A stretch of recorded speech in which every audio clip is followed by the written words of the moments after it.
रेंटचं घर असो किंवा हक्काचं घर असो, पण ह्या रेंटच्या घराने आम्हाला भरपूर काही दिले. पण आता लवकरच हे घर सोडून आम्हाला दुसऱ्या घरी म्हणजे स्वतःच्या हक्काच्या घरी जायचं आणि ह्या घराने आम्हाला भरपूर काही दिले. म्हणजे ह्या घरात आम्ही राहिलं जसं आलो ना, ह्या घरात आल्यापासून आमची एवढी प्रगती झाली ना भरपूर. तर ह्या घरात आल्यावर आम्ही छान असं आता घर वगैरे घेतलं आणि एकदम मस्तपैकी आनंदी होतो ह्या घरात. पण जेव्हा आपला हक्काचं घर येईल आणि त्या घरात तर आपल्याला जाऊन राहावं तर लागणारच आहे. तर चला मी आता इथून आम्ही आता हा ब्लॉग गेल्यानंतर नेक्स्ट ब्लॉग तोच येईल.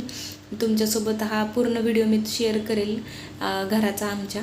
तर चला पूर्ण ब्लॉग तर क्लिनिंगचाच असेल, कारण का भरपूर दिवस झाले आहे ना, 3 दिवस झाले मी घरातल्या आवरावरच करते सरळ कंटिन्यू.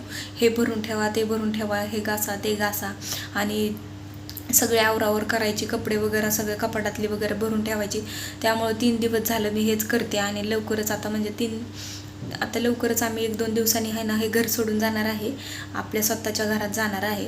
तर आता चला मी तुमच्यासोबत माझे म्हणजे कसं घर आवरलं वगैरे हे तुमच्यासोबत शेअर करणार आहे. तर चला. तर सगळ्यात पहिल्यांदा मी इथं आहे ना लसूण सोलायला घेतला होता आणि गावाकडनं नुकतंच आम्ही 2-3 दिवस झाला आलो होतो आणि गावाकडून आणलेलं देशी लसूण आहे हा तोडून ठेवायचा होता. म्हणलं चला आता सगळीच कामं एकदमच करून घेऊया. चांगला असा नेसून वगैरे छान असं नीट करून ठेवला आणि भरपूर असं त्यात घाण होती, कारण का नुकतं रानातला काढलेला त्याला माती वगैरे होती. म्हणलं चांगलं धुवून पुसून म्हणजे धुवून नाही म्हणजे चांगलं पुसून त्याला पाकडून वगैरे छान असं ठेवावं. त्यानंतरनं म्हणलं आता चला ते काम झालं. त्यानंतरनं घेतलं मी इथं भरण्या वगैरे सगळ्या धुवून त्यातलं सामान काढून, कारण का भरपूर असा किराणा वगैरे काय आणलेला नव्हता. जेवढं आहे तेवढंच म्हणलं नवीन घरात राहायला गेल्यावर किराणा आणायला येईल, आता आहे तेवढ्यातच काय असेल ती भागू. आणि इथं सगळ्या भरण्या वगैरे सगळं घासून ठेवायला घेतलं होतं. म्हणलं हे सगळं घासून ठेवावं आणि इथून घासून नेलं म्हणजे तिथं काही लोड नाही आहे. जास्त गेलं की बघ आपलं सगळं सामान वगैरे लावायला येतं. इथं सगळी एक भांडी, कारण का घरी पण कोण नाही आहे, एकटीवर सगळं. घरातले पण कामं तर माणसांना कसं सांगायचं आपण, बायांची कामं माणसांना सांगून कसं चालेल. भांडी वगैरे घासायचं, भरण्या वगैरे घासून घेतल्या आणि रिटर्न इथून घरातून जाण्यासाठी गेल्यावरती आपल्याला घर स्वच्छ कलर वगैरे द्यावं लागतं. त्यामुळं आत्ताच आपण आहे ती सगळं घर स्वच्छ ठेवलं म्हणजे जरा बरं असतं.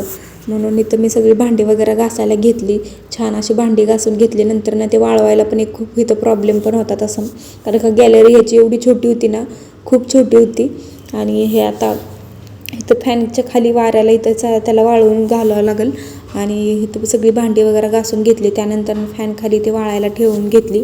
त्यानंतरनं मला करायचं होतं संध्याकाळचा स्वयंपाक वगैरे करून घेतला.